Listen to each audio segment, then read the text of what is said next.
कहानी है रामपुर गांव की, जहां के मर्द महिलाओं को हमेशा नीचा दिखाने की कोशिश में रहते।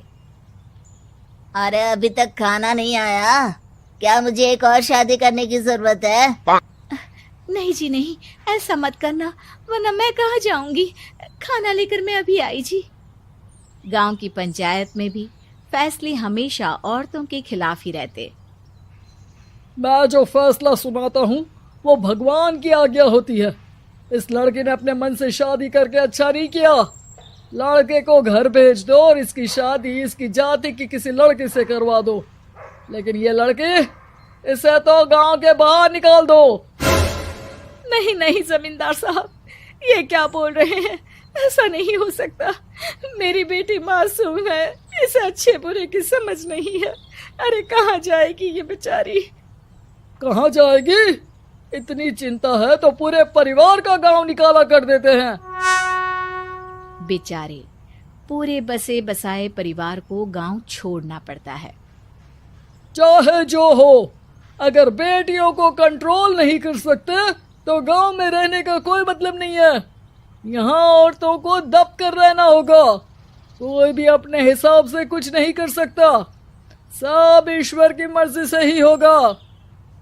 तभी गांव का एक आदमी दौड़ा दौड़ा आता है। सरपंच साहब, जमींदार साहब, वो कालिया है ना, उसकी बेटी पढ़ने के लिए शहर जा रही है। अच्छा, ये कब हो गया? और कालिया की हिम्मत कैसे हो गई ऐसा करने की? लेकर आओ उसे और उसकी बेटी को। बस फिर क्या था, हाजिर हो जाते हैं कालिया और उसकी बेटी सरपंच के सामने। और कालिया, ये क्या सुनने में आ रहा है? बेटी को इंजीनियर बना रहा है तू? और ये बता, गांव में तो स्कूल नहीं है, फिर कहां से इतनी क्लास पास कर गई तेरी बेटी? राधा, जो कि कालिया की बेटी है, उसे लगता है कि सरपंच उसकी तारीफ कर रहे हैं। सरपंच जी, मैंने ऑनलाइन पढ़ाई की है, डिस्टेंस लर्निंग से। सभी में मैंने अच्छे नंबर पाए हैं, जिसे देखते हुए शहर की इंजीनियरिंग कॉलेज में मुझे स्कॉलरशिप मिली है। वाह जी वाह, क्या होती है ये? पहले तो ये बताओ, फिर आगे की बात करते हैं।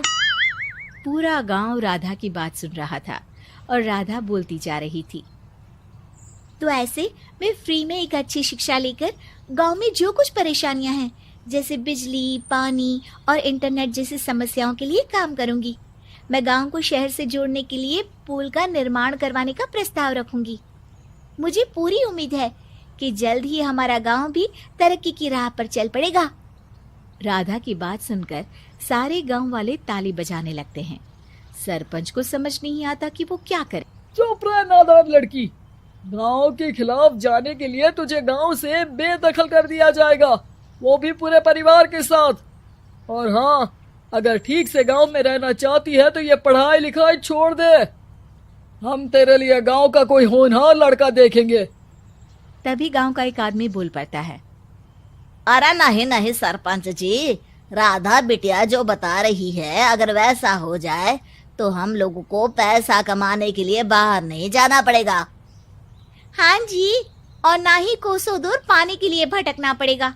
हमारे बच्चे भी अच्छी पढ़ाई कर सकेंगे और आगे बढ़ेंगे, ना कि हमारी तरह खेती करते बैठेंगे। क्यों गांव वालों, राधा बिटिया का साथ देना चाहिए ना। सरपंच देखता है कि गांव राधा के साथ है तो वो चुप हो जाता है। वो घर आकर अपने सलाहकार से बात करता है, जो बहुत ही चालाक किस्म का इंसान होता है। अरे सरपंच साहब, आपको बहुत ही होशियारी से काम लेना पड़ेगा।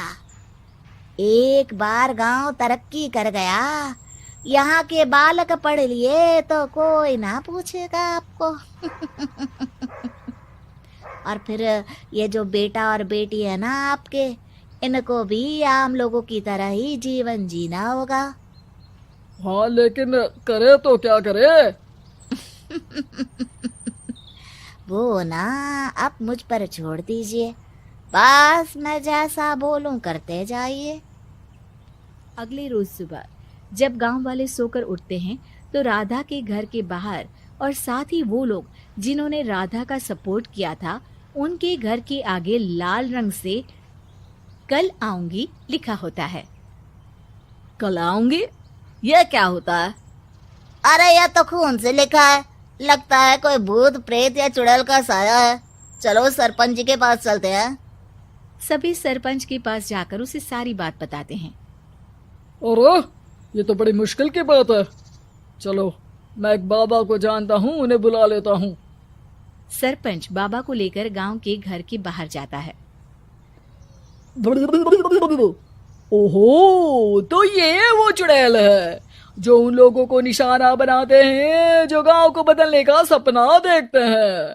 वो गांव को ऐसे ही संपन्न देखना चाहती है। वो नहीं चाहती कि कोई बाहरी यहाँ का कायाकल्प करे। क्या तुम लोगों में से किसी ने गांव को बदलने की सोच रखी है? तभी राधा की माँ रोते रोते आती है। मेरी राधा घर से गायब हो गई है। अरे कोई तो बचाओ, मेरी बच्ची कहाँ गई?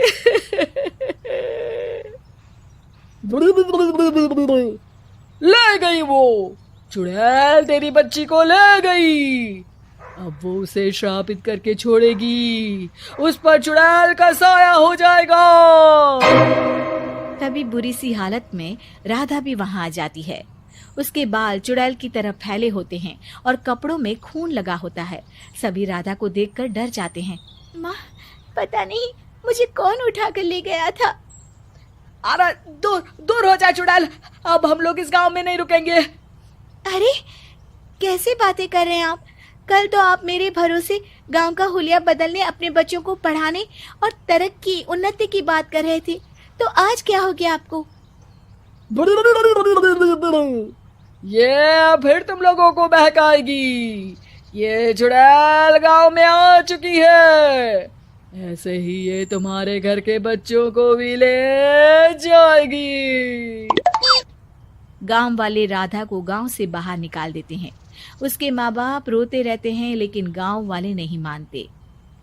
मैं भी अपनी बहन के साथ गांव के बाहर रहूंगा, लेकिन वो पढ़ाई नहीं छोड़ेगी।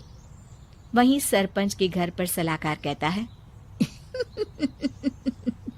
देखा, सांप भी मर गया और लाठी भी नहीं टूटी। लेकिन अगले ही दिन सरपंच के घर के बाहर भी वही शब्द लिखे होते हैं और फिर सरपंच की बीवी कहती है, हमारी बेटी को किसी ने अगवा कर लिया है। तभी राधा का भाई वहां आ जाता है। अरे गांव वालों, मैंने सरपंच जी की बेटी को देखा था। वो चुड़ैल उसे उठाकर ले जा रही थी। अरे क्या मजाक कर रहे हो? नहीं नहीं सरपंच जी, आप नहीं जानते। वो चुड़ैल अब आपकी बेटी में आ जाएगी, जैसे राधा के अंदर आ गई थी। तभी सरपंच की बेटी वैसी ही हालत में वहां आती है जैसे राधा आई थी। पापा, पता नहीं कैसे मैं गायब हो गई थी। चुड़ैल, इसके अंदर भी चुड़ैल का साया है, मारो इसे। अरे नहीं नहीं, इसे भी राधा के पास गांव के बाहर ही भेज दो। अरे चुप रहो, मेरी बेटी कहीं नहीं जाएगी और चुड़ैल बुड़ैल कुछ नहीं होता है। अरे कैसे बात कर रहे हो सरपंच जी? आप तो बोल रहे थे कि आपका फैसला भगवान का ज्ञान होता है, तो अपने पर बात आई तो अब आप ऐसे बोल रहे हैं। अरे ना ना ना, आपको अपनी बेटी को त्यागना ही होगा। अरे बुलाओ बाबा को।